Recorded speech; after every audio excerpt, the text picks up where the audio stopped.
Imagine walking through the most brilliant city in the ancient world. Marble temples, philosophers debating, artists creating, the greatest minds of the age gathered in one place. And in the middle of all of it, one man, barefoot, wearing a simple robe, owning nothing. He had no school, no army, no throne, just questions. So why did the most powerful city in the world put him on trial for simply asking them? Hello, and welcome. Relax, and let's begin. Today, we follow the story of Socrates, a man who never wrote a single word, yet became the father of Western philosophy. Let's explore together. It was around 470 BC, in Athens, Greece, the most powerful and celebrated city of the ancient world. Athens was alive with energy. Poets recited in the streets. Sculptors carved beauty from stone. Politicians argued in the great assembly hall. Everyone believed they were part of something extraordinary. And into this world, Socrates was born. Not into wealth, not into power. His father was a stonecutter. His mother, a midwife, someone who helped bring new life into the world. Here is our first word for today: wisdom. Wisdom is not the same as knowledge. Knowledge is what you collect. Wisdom is knowing what to do with it. A wise person does not just know many things. They know which things truly matter. From a very young age, Socrates was different. While other children played, he asked questions. Why is this fair? Why do we believe that? How do you know that is true? His teachers found him exhausting. His neighbors found him strange.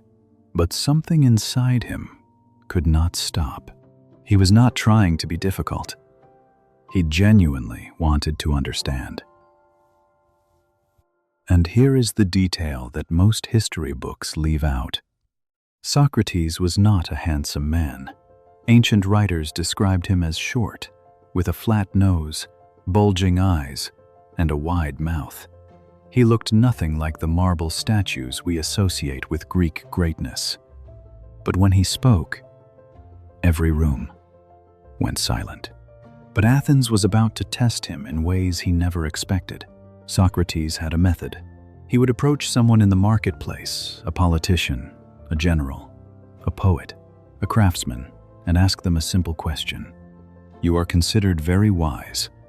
Tell me, what is courage? The person would answer confidently.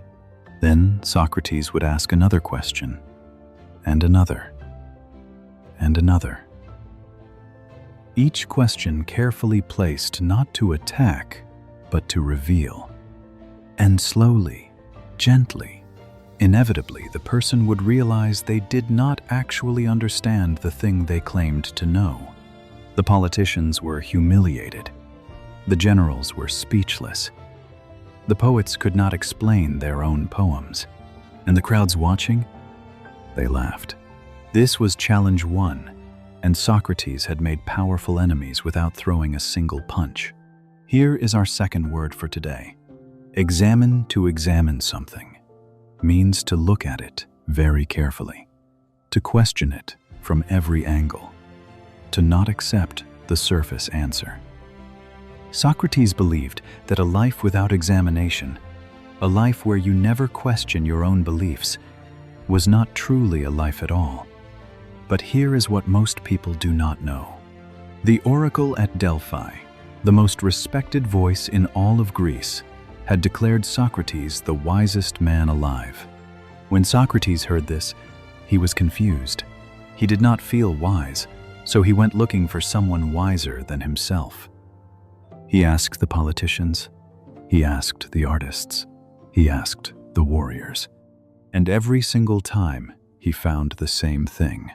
People who believed they knew everything, but didn't.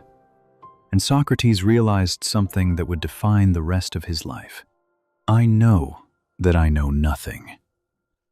And then the city turned against him. His enemies brought him before a jury of 500 citizens. The charges? Corrupting the minds of the youth, questioning the gods.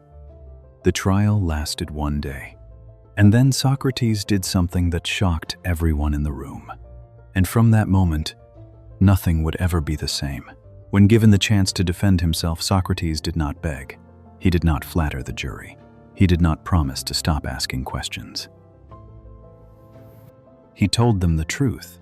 If you let me live, I will keep asking questions, because the unexamined life is not worth living. The jury voted, 280 against him, 220 for him. He was sentenced to death. His friends offered to help him escape. He refused.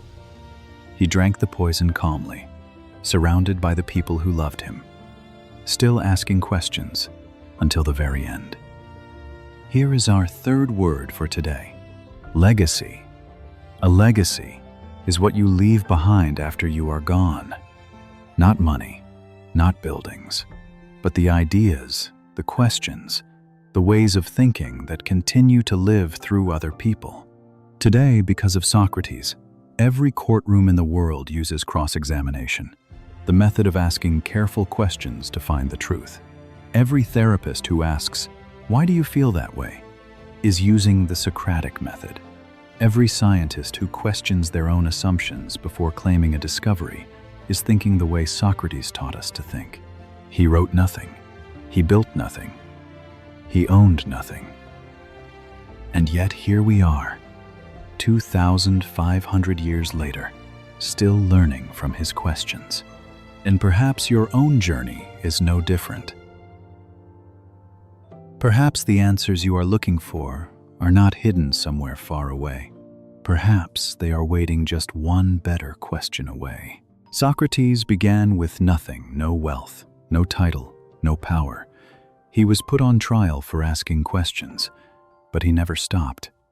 Socrates' story teaches us that the most powerful thing you can do is ask a better question. Keep going. Keep learning. The answers you need are found in the questions you dare to ask. Your story is still being written. If this story moved you, tell me in the comments, what is one question you have been afraid to ask yourself?